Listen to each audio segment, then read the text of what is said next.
Après la guerre, là, on voulait changer le monde. Il y avait une espèce de renaissance parce qu'il y avait eu la chape de plomb pendant la guerre, avec la sous-alimentation des gosses, avec la Gestapo et la milice qui torturaient les résistants, etc.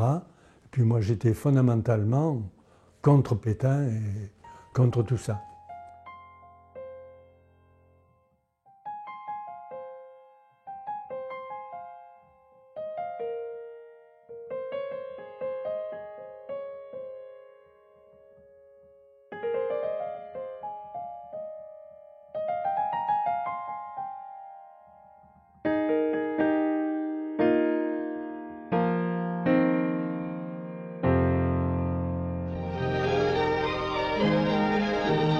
Dans l'île d'Oloron, ce magnifique camp de vacances est inauguré par les autorités officielles. Ce camp, le plus moderne de France, a été construit sous l'égide de l'œuvre des camps de vacances de la Corrèze.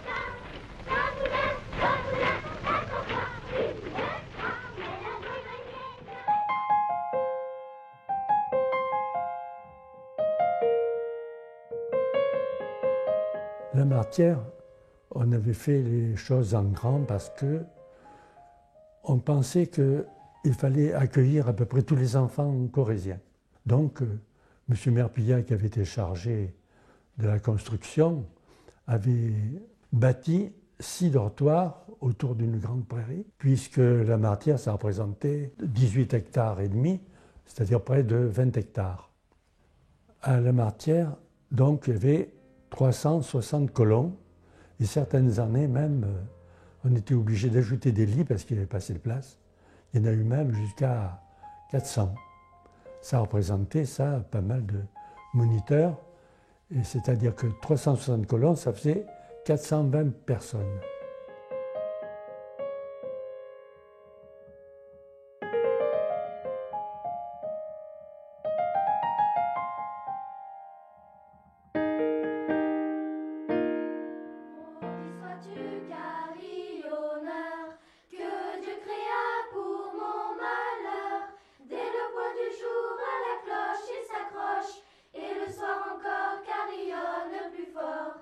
Sonnera-t-on la mort du sonneur? Maudit sois-tu,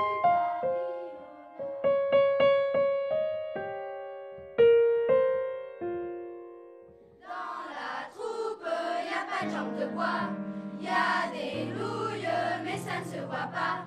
La meilleure façon de marcher, c'est encore la nôtre.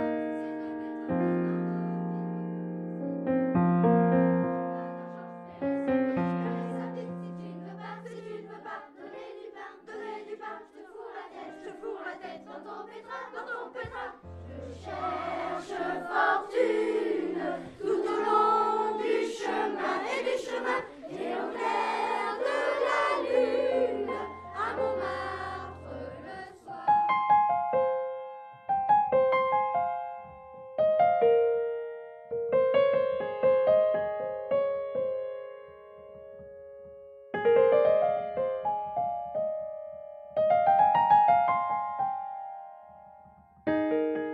Les adolescents n'avaient pas de place dans ces colonies.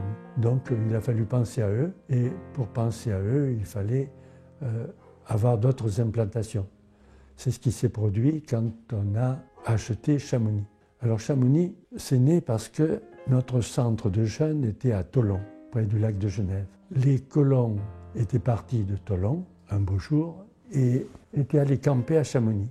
J'étais passé les voir, et quand je les ai vus assis dans l'herbe là, et puis malheureux presque d'avoir si peu de confort, on a essayé d'acheter le terrain.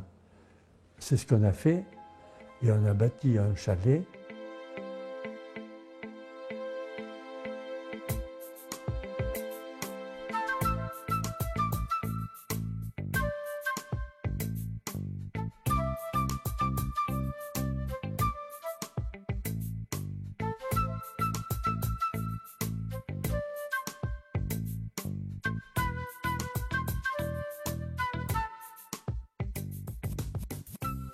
on a essayé d'avoir un centre au bord de la mer.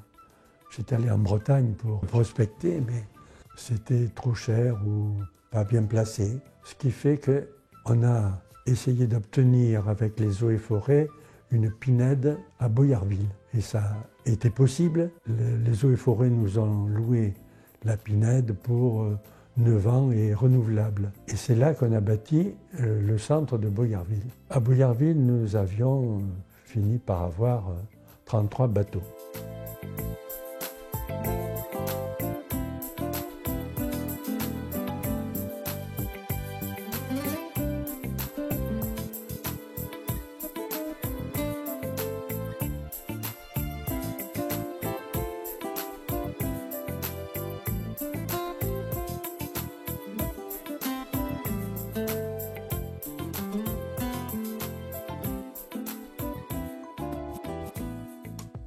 Comme à 12 ans, j'avais bénéficié d'un centre de vacances à Biarritz, ça m'a donné l'idée d'en faire bénéficier d'autres. Parce que les tamaris le long de la plage, le sable fin, la mer avec ses marées qui montaient, qui descendaient. Tout ça, c'était enchanteur pour un petit campagnard qui n'avait jamais vu la mer. Alors, faire bénéficier de la mer d'autres personnes, c'était un but.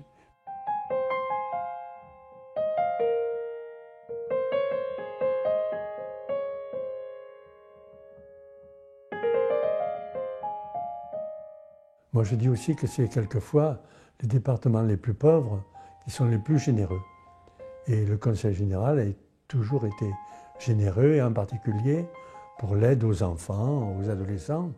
Et comme il y avait des ressources à l'ODCV, eh bien, l'aide a continué.